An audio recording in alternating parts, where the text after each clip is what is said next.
Estamos começando mais um programa Telemaquinando. Eu sou o Caio Leão e esse é meu compasso Deilson. Magal. Dedé, Gordedé. Tá animadão, né? Hoje eu tô animado, tomei 2 litros de café antes de vir pra cá. Tô aqui segurando essa máscara e você deve estar se perguntando, assim como todo início de programa, porque a gente sempre começa com uma coisa bizarra, o porquê cargas d'água ele está segurando a cabeça do Batman. Porque não é a máscara, é a cabeça, né? A cabeça do Batman. Eu não assassinei o Batman, infelizmente, que eu não gosto do Batman. Não, tô brincando, eu gosto do Batman. Mas é porque o nosso programa de hoje é sobre um tema que tem tudo a ver com o Batman. O que é que tem tudo a ver com o Batman, Deus? Não sei, isso explica agora. O nosso programa de hoje é sobre adaptações de revistas em quadrinhos para o cinema. E para o programa de hoje, ninguém melhor do que ele. Geraldo Borges. Vocês sabem quem é Geraldo Borges? Ele é Sabe? Alguém sabe? Eu posso dizer? Diga o que é o Geraldo. Ele é ilustrador que fala. Não sei, ele é desenhista pra revista em quadrinhos. Pois é, ele é desenhista, ele desenha nada mais nada menos do que para a DC Comics, atualmente, já desenhou para a Marvel Comics também. Para quem é nerd de quadrinhos sabe do que eu tô falando. Se você não entende, olhe no Google aí o que é DC Comics, o que é Marvel Comics, e você vai saber do que a gente está falando, né? Então, nosso programa a gente entrevistou o Geraldo, a gente falou, o foco, a gente tentou fugir um pouco dessa questão mesmo de conversar sobre quadrinhos, a gente falou um pouco mais sobre as adaptações mesmo, porque, enfim, o nosso programa aqui, a gente quer focar um pouco mais nessa coisa do meio do audiovisual. Então, a gente entrevistou ele e vamos assistir agora. Tu gostou da entrevista, Deus? Foi massa. Gostou, né? Foi a melhor que teve até agora. Vamos assistir para ver se você concorda com o Dedé. Tirando a do Thor. Tirando a do Thor, que foi ele que entrevistou, obviamente. Vamos chamar agora a entrevista. Rodando. Bom, pessoal, o nosso convidado de hoje, ele é o cara que saca tudo de quadrinhos, que é o Geraldo Borges. Tudo bem, Geraldo? Tudo bem. Como é que tá? Beleza. Geraldo, é o seguinte, primeiro de tudo, vamos fazer uma introdução aqui, né? Qual é a tua formação, assim, como foi que você chegou, onde você chegou hoje? Pô, na verdade, sempre fui fã de quadrinhos, sempre li quadrinhos desde criança, né? E sempre tive o sonho de, sei lá, um dia trabalhar nessa área de quadrinhos, né? Só que isso por muito tempo ficou como um sonho, né? E a minha formação acadêmica, na verdade, eu sou engenheiro civil, né? Trabalhei muito tempo com engenharia, mas somente em 2001 foi que eu decidi, de fato, tornar aquele meu sonho antigo de trabalhar com quadrinhos um objetivo, uma realidade, né? E desde 2006 eu só trabalho realmente com histórias em quadrinhos, né? Hoje é a minha profissão. Aí você conseguiu chegar ao ponto Consegui de poder viver, trabalhar. Sim, com certeza. Consegui sustentar, colocar comida dentro de casa, tranquilo, beleza. E, Geraldo, você falou que desde cedo era leitor de quadrinhos, Sim. né? Você era aquele estereótipo assim, bem aquele que a gente chama de nerd, né? Assim, Cara, foi exatamente esse que estereótipo. pegava o dinheiro do final de semana e comprava de revistinha. Na verdade, ficava morrendo de fome na merenda, né? Juntava aquelas moedinhas, assim, hoje, o quadrinho de hoje não dá mais para fazer isso, porque o quadrinho tá muito caro, né? É verdade. Mas antigamente, você conseguia juntar os trocados da merenda e aí ficava uma semana morrendo de fome, né, nas aulas e comprava os quadrinhos. Então, eu tinha exatamente esse perfil. Comprava quadrinhos, comecei como, acho que todo mundo aqui no Brasil, a ler Turma da Mônica, a ler os quadrinhos da Disney, e depois foi que eu passei realmente para os super-heróis, né? Que foi o meu porto seguro durante muito tempo, até depois descobrir Europa, Japão, aí diversificou bastante. Mas você falou essa coisa, é verdade. Eu me lembro quando eu era mais novo, que eu também lia, que eu me lembro que uma revista era R$2,30. R$2,30. Hoje em dia você compra uma revista, é o quê? R$10, né? Nada. Uma revista é R$30 pelo menos. Hoje você vê, né? Revista R$10 é a revista. É aquelas. Quem chama. As revistas mais grossas. Hoje os quadrinhos estão saindo cada vez mais das bancas, está cada vez mais difícil encontrar quadrinho na banca, né? E você encontra mais diversidade de quadrinhos nas livrarias. Hoje é o principal público-alvo dos quadrinhos são as livrarias, né? Até porque é uma tendência que eu observo, assim, eu era leitor, hoje em dia eu não sou mais, então eu observo eu não peguei essa transição, eu observo de fora, né?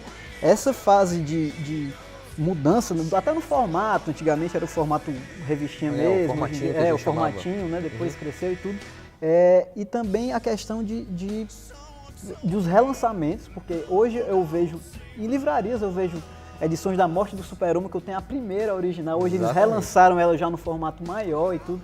É uma tendência, né? Que foi... Na verdade, o próprio mercado americano, isso na verdade vem do mercado americano. Hoje tem uma tendência deles, como o público mudou, né, o público que era criança há 30 anos atrás, hoje envelheceu, tem um poder aquisitivo maior do que quando era criança, obviamente, né? Então o produto também encareceu, né, por conta disso. Então, cada vez estão se criando formatos mais luxuosos, por exemplo, uma revista chamada Sandman, da DC Comics. Ela já foi lançada em vários formatos. Hoje tem um formato super luxuoso chamado Absolute, que é capa dura com formato gigante, com papel de super qualidade, caríssimo, que acho que é uns R$200 cada edição do Absolute. Então realmente não é para qualquer um, é só para quem pode comprar esse material mesmo. Como você que cresceu, que juntava o dinheiro e hoje em dia está aí sim. bem sucedido. Que bom, obrigado pelo bem sucedido. E Geraldo, assim, dos tempos para cá a gente observa que o cinema, né, tá tendo um boom com essa coisa mesmo das adaptações, né, pro cinematográfico. Você acha que isso é uma coisa que meio que veio para ficar, ou é uma coisa mais uma modinha que tá tendo, mas que mais para frente isso pode chegar num nível que cansa e o pessoal deixa de fazer isso? Assim, o que eu vejo é que Hollywood tem uma necessidade de gerar dinheiro. O que move, assim, não adianta nós nos enganarmos. O que move a indústria de Hollywood é o dinheiro, né? E Hollywood tem uma necessidade intensa de gerar dinheiro, e para gerar dinheiro precisa de novas ideias, né? E o que ela observou foi que os quadrinhos conseguem, era uma fonte inspirativa, né, inspiradora, fantástica, para poder gerar novos filmes e, consequentemente, gerar lucros. Então, acho que a visão que Hollywood tem dos quadrinhos foi exatamente essa, com uma grande fonte de ideias que realmente durante um tempo ficou faltando, né? Você vê a quantidade de filmes que a gente teve de uma história recente para cá, de releituras, né? E de poucos filmes originais, né? E os quadrinhos vieram para contribuir com novas histórias originais, né? E principalmente com o sucesso de Cavaleiro das Trevas, que eu acho que foi assim, o divisor de águas para a indústria do cinema voltado para o quadrinho, que mostrou para os executivos de Hollywood o quanto os quadrinhos podem gerar como renda, né? Os próprios executivos da DC, da Warner, né, eles mesmo ignoravam o potencial criativo que tinha no panteão de heróis que eles tinham, né? E depois que o Dark Knight fez sucesso, foi que eles abriram os olhos e agora está tendo realmente movimentação da Warner. Eles mudaram os escritórios para Califórnia, fizeram toda uma reestruturação para poder se adequar a essa nova indústria. Porque assim, a gente observa que, por exemplo, aquele primeiro filme do Super-Homem da década de 70 para 80, né? isso. 70 para 80. Você vê que realmente foi um grande sucesso o primeiro. Foi fantástico. Foi um grande sucesso, é um filme muito bem feito, um filme excelente e tudo mais. Mas assim, ele não foi capaz de lançar essa ideia para os produtores de Hollywood de que ali tinha um mercado grande que eles podiam explorar.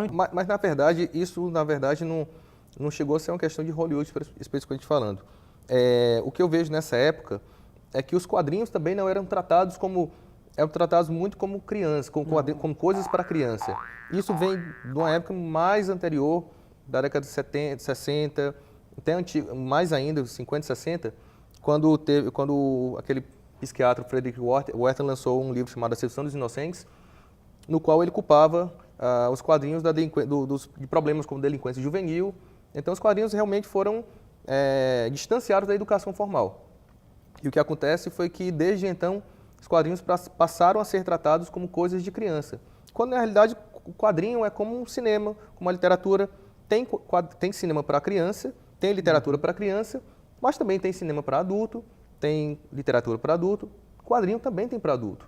E isso, as pessoas só vieram se tocar de que isso era fato só de uns anos para cá. Infelizmente, até hoje, você encontra ainda alguém falando que quadrinho é coisa de criança. Para mim, assim, aquele primeiro Batman foi um marco assim, nessa coisa dos quadrinhos, porque depois nós tivemos outros, mas como eu falei, ainda não tanta intensidade como a gente tem hoje em dia. É, mas o Batman ficou muito diferente do quadrinho original, né? O Tim Burton tem uma visão muito caricata, E muito... o Coringa morreu.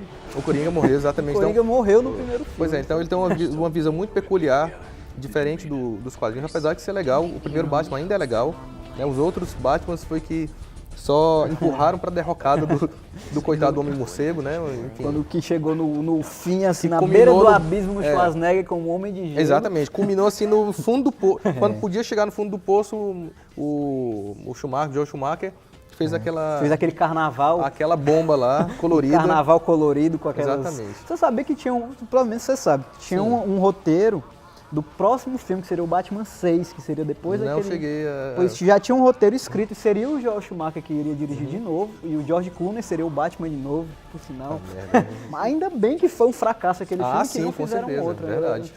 Então o Batman deu pra dormir um pouquinho até o Batman Begins. Até o Christopher Nolan pegar o Batman e realmente dar uma visão muito, muito bacana do filme, né? Mas assim, eu quero tocar num assunto que é a questão das mudanças que precisam ser feitas, no caso, quando você vai mudar de uma mídia, que é o quadrinho, para o cinema, né? Porque, obviamente, são duas mídias completamente diferentes e a forma que você vai explanar uma história tem que ser diferente. Na verdade, muda primeiro porque o público muda.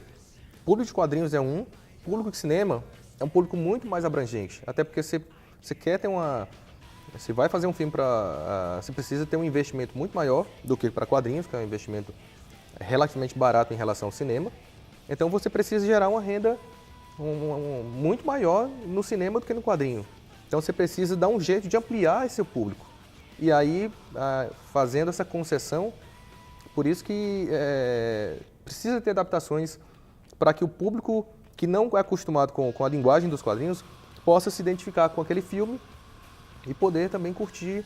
Tem que ser um filme feito para quem gosta de quadrinho, porque o fã de quadrinho também faz uma propaganda negativa horrorosa. Se o filme não agradar os fãs, eles conseguem fazer com que as outras pessoas brochem também e não vão assistir o filme, né?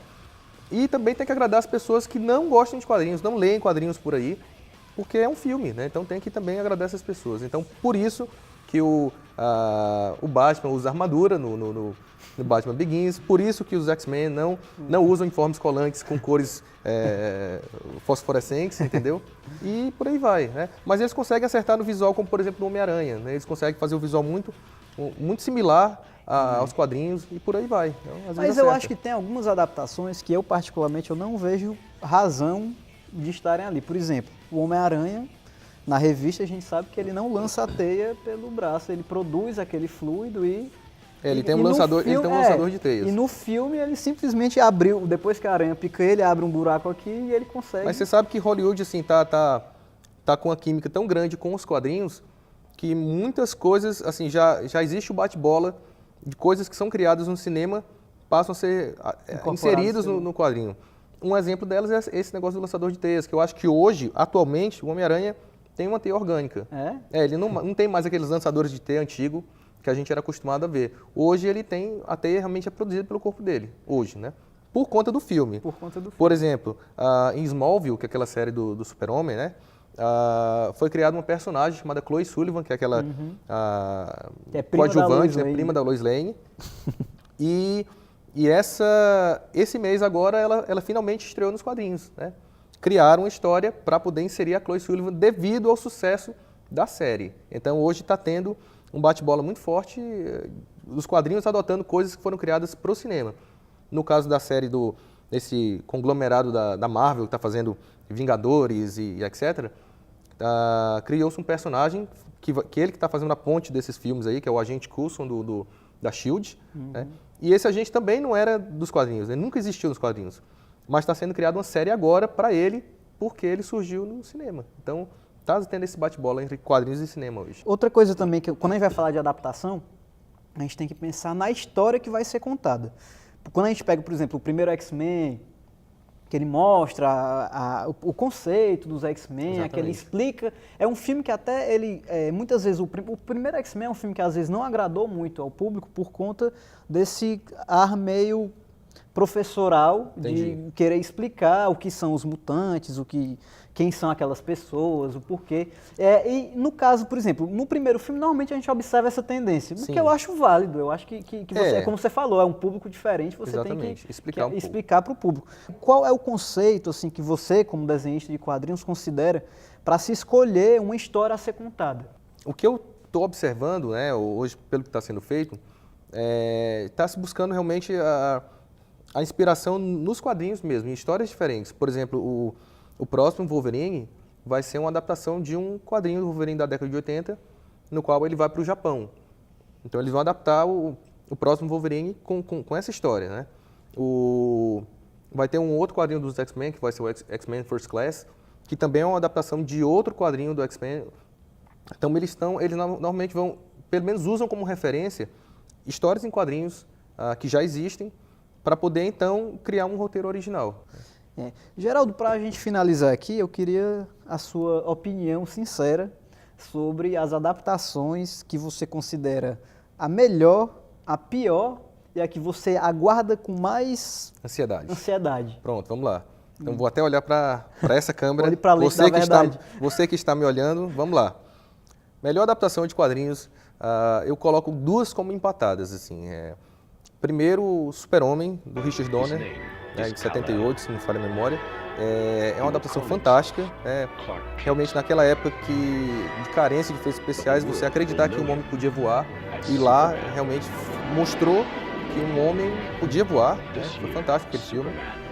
E o Homem-Aranha, que, na verdade, na minha opinião, foi o que deu o boom dessas adaptações de quadrinhos atuais, que que recebeu o carimbo com o Dark Knight, o Cavaleiro das Trevas, que mostrou que elas poderiam ser financeiramente arrebatadoras, né? Apesar de o Homem-Aranha também ter tido uma boa bilheteria, tanto um como o dois. Agora, o Cavaleiro das Trevas também é muito bom, né? Mas eu fico com as duas, Super-Homem e Homem-Aranha. Agora, pior, tem várias, tem um bocado, né? Bom, eu posso colocar uma que talvez muita gente não saiba que é uma adaptação de quadrinhos, que é a Liga Extraordinária, do Sean Connery, né? É muito ruim aquele filme, é muito ruim, é terrível, cara, é ladeira abaixo, exatamente. Tem um gigante. Cara, é muito ruim esse filme, então não recomendo para ninguém assistir, certo? O último Justiceiro que teve, o Zona de Guerra, é muito ruim também, é terrível, ou seja, esses dois filmes vocês podem... Quebrem o DVD. Quebra o DVD, não olhem nem para o lado da locadora, que eles devem colocar filmes ruins do lado, né? Então, são dois filmes que eu não recomendo para ninguém assistir. E o mais aguardado com mais ansiedade? Tá, vamos lá. Olha, eu tô realmente muito ansioso para ver o filme do Thor, que vai estrear ano que vem, né? Muita ansiedade, que eu tô com muita expectativa de que vai ser um excelente filme. E, na verdade, todo fã de quadrinho está na expectativa enorme pelo filme dos Vingadores, né? De ver junto o Homem de Ferro, o Capitão América, o Thor, né? E atores como o Downey Jr., o Chris Hemsworth, o Chris Evans está fazendo o Capitão América. Então, ver esses atores todos juntos, interpretando esses personagens, eu acho que é o sonho de todo fã de quadrinho, né? Então, todo E mundo tá outra coisa, eles estão fazendo uma campanha para os Vingadores tão bem Pesado, feita, verdade. pesada. Eles estão ligando os filmes. Você vê, o filme do Hulk tem um link aparece o Robert Downey Jr. no final, o Homem de Ferro. Então eles estão fazendo uma coisa que o realmente... Samuel Jackson é um ator que ele fica tá sempre nos ligando. filmes. Eu acho... Agora,